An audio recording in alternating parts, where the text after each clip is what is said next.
जिसका आरंभ किया है उसका समापन करना है तुम्हें। इस अधर्म का नाश करके नया प्रारंभ करना है तुम्हें। तुम्हें अपना कर्तव्य पूर्ण करना है पार्थ।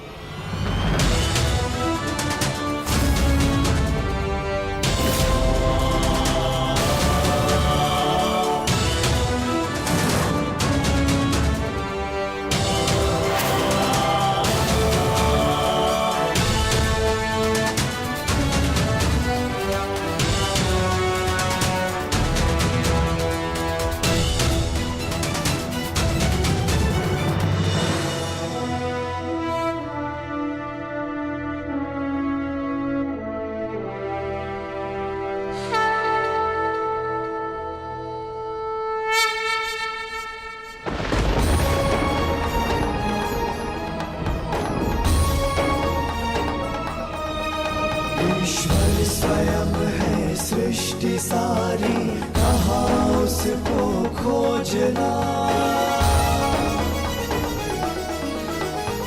जो भी होता शुभ ही होता, सब उसी की योजना।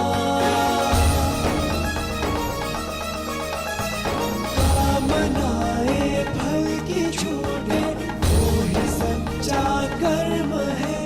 ईश्वर चरण में हो समर्पण, वो ही केवल धर्म है। व्यर्थ चिंता है जीवन की, व्यर्थ है मृत्यु का भय।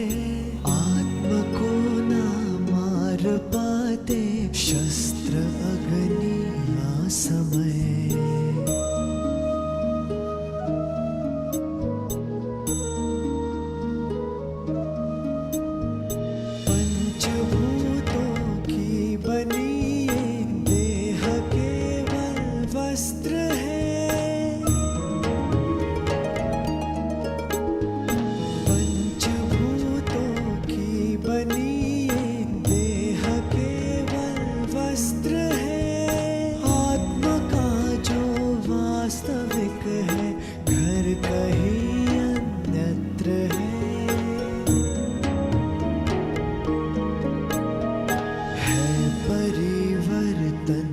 सत्य झूठ सबका साथ है।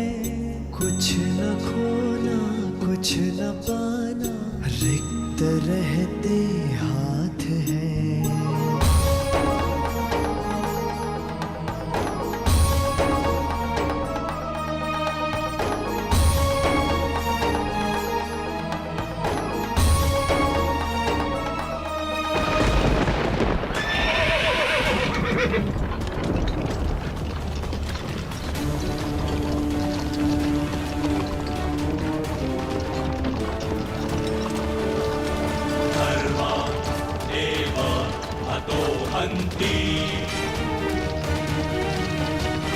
धर्मो रक्षति रक्षितः। तस्मात् धर्मो न हन्त्यो। मानधर्मो हतो वधेत्। तैयार हो पार्थ?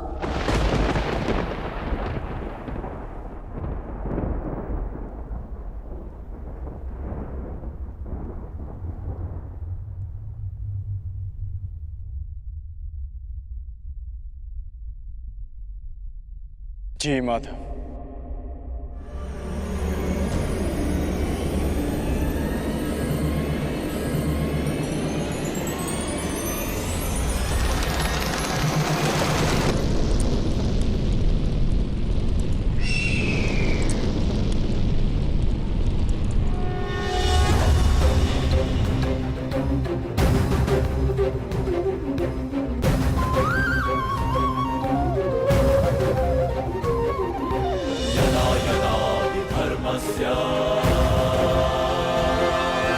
ग्लानिर्भवति भारत, अभ्युत्थानमधर्मस्य तदात्मानं सृजाम्यहम्।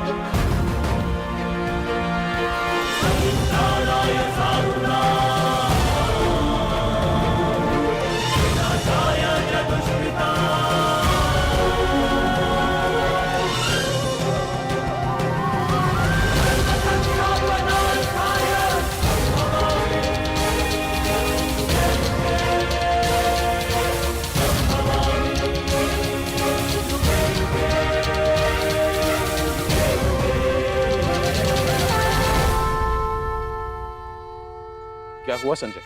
युद्ध आरंभ हुआ कि नहीं?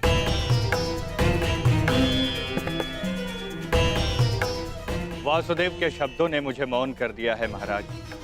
अब कहने के लिए कुछ भी शेष नहीं है। जिस प्रकार से वासुदेव के ज्ञान ने राजकुमार अर्जुन को प्रबुद्ध कर दिया है, उसी ज्ञान का प्रभाव मुझ पर भी पड़ा है महाराज। वो सब छोड़ो संजय, मुझे केवल इतना बताओ कि युद्ध आरंभ हुआ है कि नहीं। विस्तार से बता कि युद्ध भूमि में क्या क्या घटित हो रहा है। बताओ मुझे। जो आज्ञा महाराज।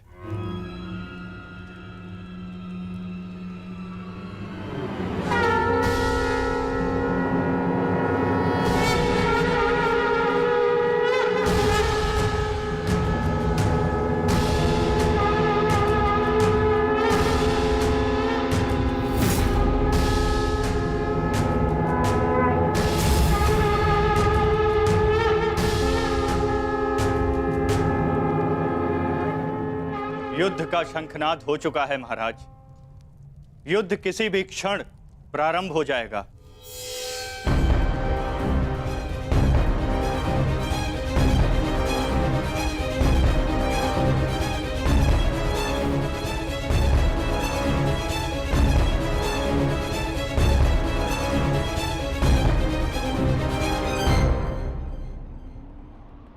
देखो इन मूर्खों को, इन्हें लगता है कि ये हम पर आक्रमण करके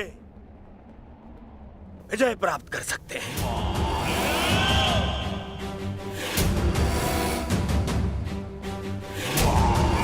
हम पर हावी हो सकते हैं, विजय प्राप्त कर सकते हैं हम पर, परंतु वास्तविकता तो ये है कि ये हमारे खेमे की आधी सीमा भी पार नहीं कर पाएंगे। हाँ, और क्या?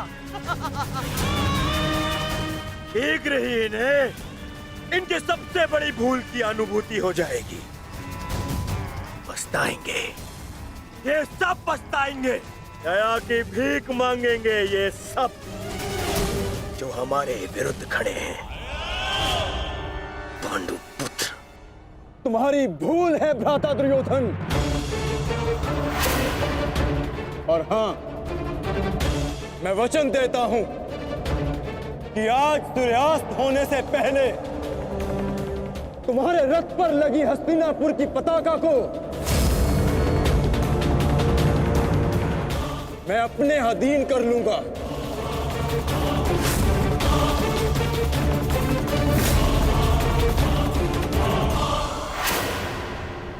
मूर्ख! इतना दुस्साहस! अपनी दृष्टि खोल के देख यहाँ किन महारथियों के विरुद्ध खड़ा है तू। और रही बात मेरे इस ध्वज की, तो यदि तुम ऐसा करने में सफल रहे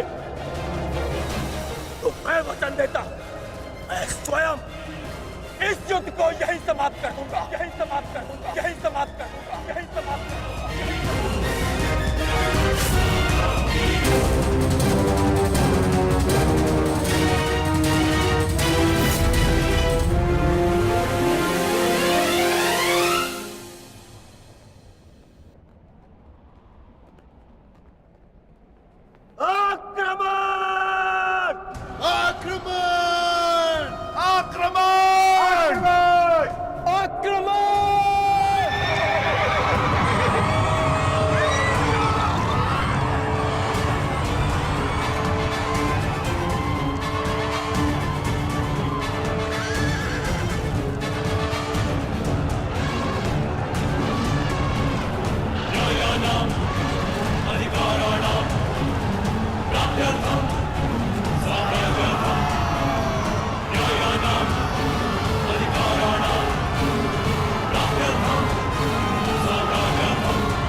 अब युद्ध का आरंभ हो चुका है महाराज। युवराज दुर्योधन ने राजकुमार अर्जुन को चुनौती दी है कि सूर्यास्त से पहले उनके रथ पर उपस्थित पताका को यदि राजकुमार अर्जुन अपने बस में कर लेते हैं तो युवराज दुर्योधन आज ही युद्ध को समाप्त कर देंगे। ये क्या किया दुर्योधन ने? ये क्या किया दुर्योधन ने? और पितामह ने उसे रोका नहीं? नहीं महाराज। समझ में नहीं आता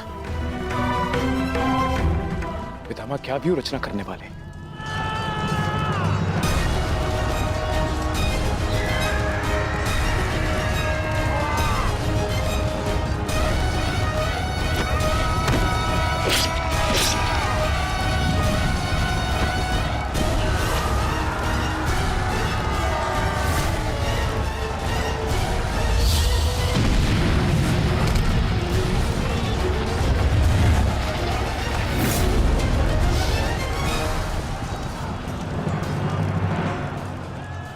देख रहे हैं पितामह,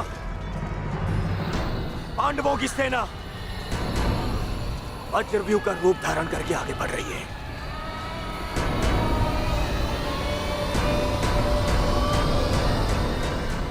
पितामह, पितामह, सुन रहे हैं आप? याद भी है कि यहां क्या चल रहा है? पितामह, आप क्या कर रहे हैं? आप कौरवों की सेना के सेनापति हैं। हम सबको आपके आदेश की प्रतीक्षा है पितामह। कुछ बोलिए पितामह। हम कुछ नहीं करेंगे गंधार राज।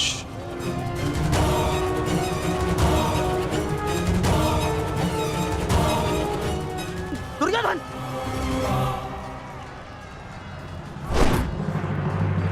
देखना अभिमन्यु, पताका मैं ही लेकर रहूंगा। तुम्हें गंभीरता से ना लेने के लिए क्षमा करना मित्र, परंतु मुझे स्मरण है जब विराट की युद्ध भूमि पर तुम मेरे पिताश्री अर्जुन के साथ थे तब वहाँ क्या घटित हुआ था। समय बदल गया है अभिमन्यु, और हालात भी। अब केवल विषय वर्तमान का ये युद्ध है।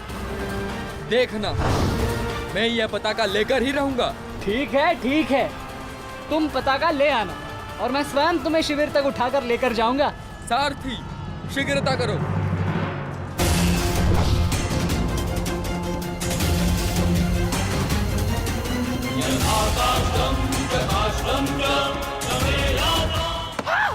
साथी, रथ को आगे बढ़ाओ, चलो।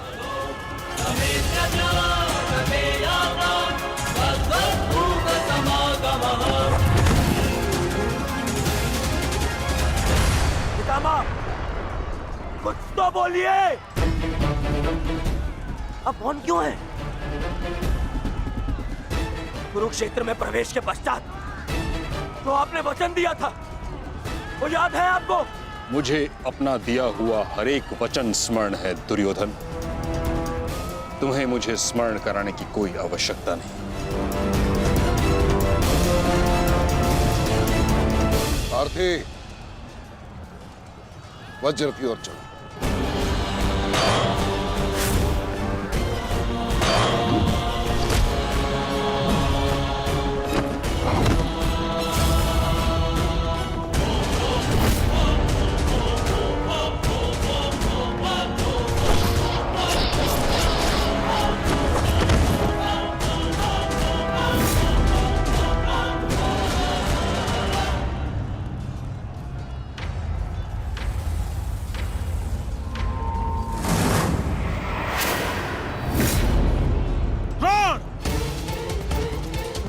तुम्हारे और मेरे बीच जो कुछ भी हुआ उसके लिए हम एक दूसरे को क्षमा कर चुके हैं, किंतु अब मेरे पास तुम्हारे साथ युद्ध करने का कोई भी कारण शेष नहीं है। कारण है द्रौपद, तुम्हारी पुत्री द्रौपदी का वस्त्र हरण।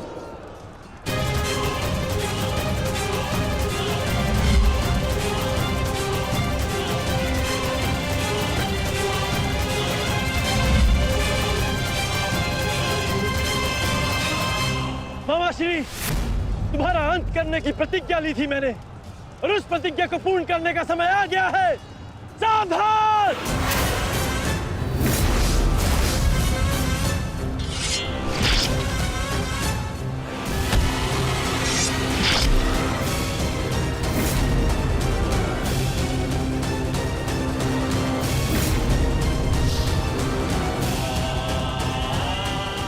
सावधान द्रोण!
गुरुदेव, युद्ध से पूर्व एक शिष्य के लिए उसके गुरु का आशीर्वाद लेना अनिवार्य है।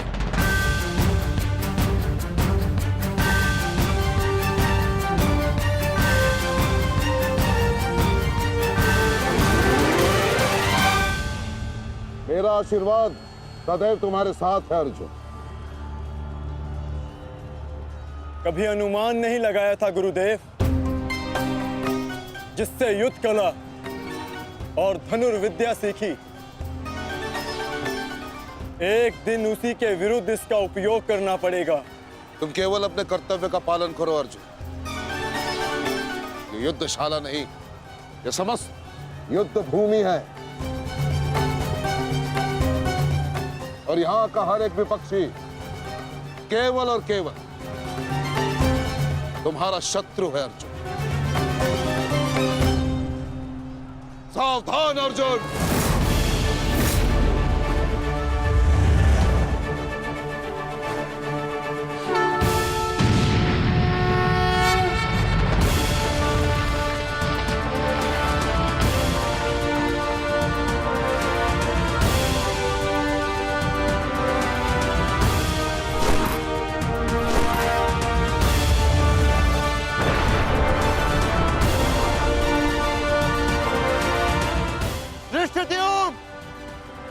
गुरु द्रोण अर्जुन के मार्ग में आ रहे हैं।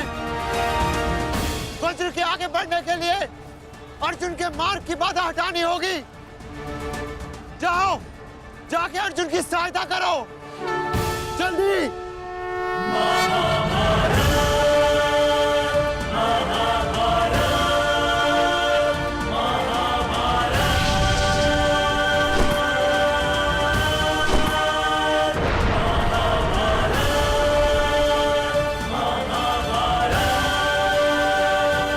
युवराज दुर्योधन, यदि युद्ध के सारे निर्णय तुम्हें ही लेने हैं, तो मुझे सेनापति बनाने की क्या आवश्यकता थी?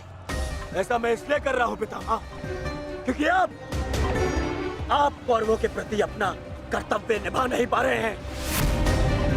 आप यहाँ मौन रहने के लिए नहीं, कौरव सेना का नेतृत्व करने के लिए आए हैं।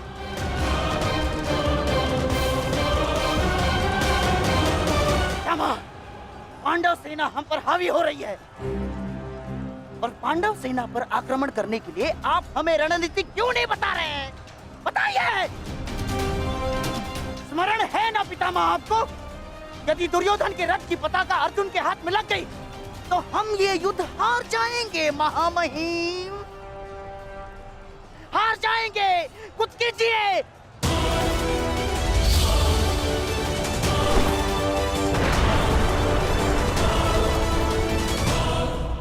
युवराज को मैंने ऐसे व्यर्थ वचन लेने के लिए कदापि नहीं कहा था।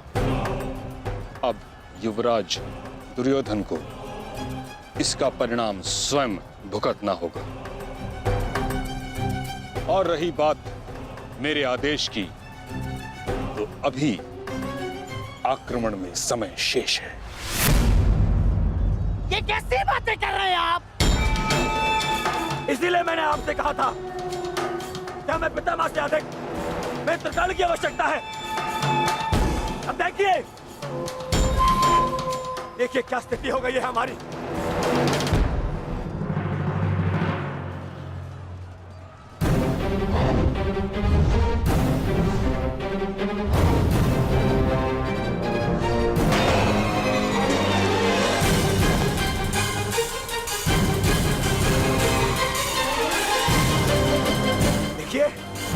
देखिए कैसे मौन खड़े,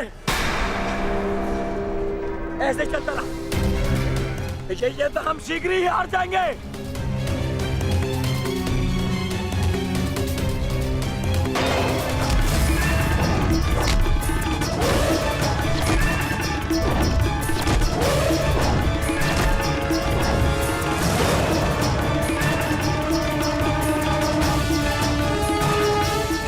मेरे पिताश्री के पास जाकर पुनः युद्ध कला सीखो भीम। स्मरण हो रहा है कि प्रतिशोध की आग में तुम युद्ध कला भूल रहे हो। यदि तुम मेरे हाथों जीवित बच का शोध थामा तो मैं अवश्य ऐसा करूंगा।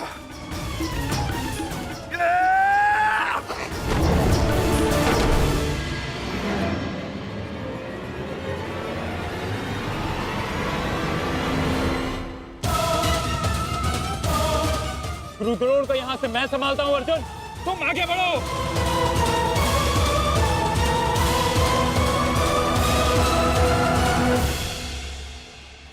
आगे बढ़ने का समय आ गया है पार्थ। द्रोणाचार्य के साथ युद्ध करके हमारा समय व्यर्थ हो रहा है। हमें अपने वज्र को उचित स्थान पर पहुंचाना अति आवश्यक है पार्थ।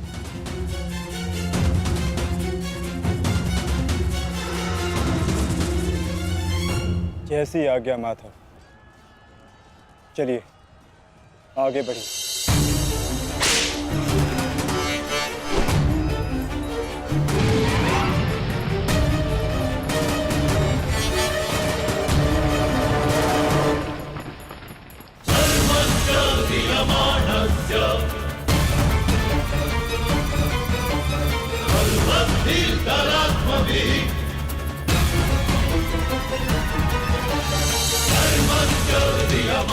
मेरे होने वाले सम्राट, शत्रु का वज्र आगे बढ़ रहा है।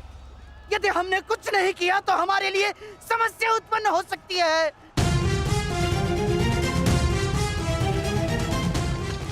कुछ करो मेरे होने वाले सम्राट, कुछ करो।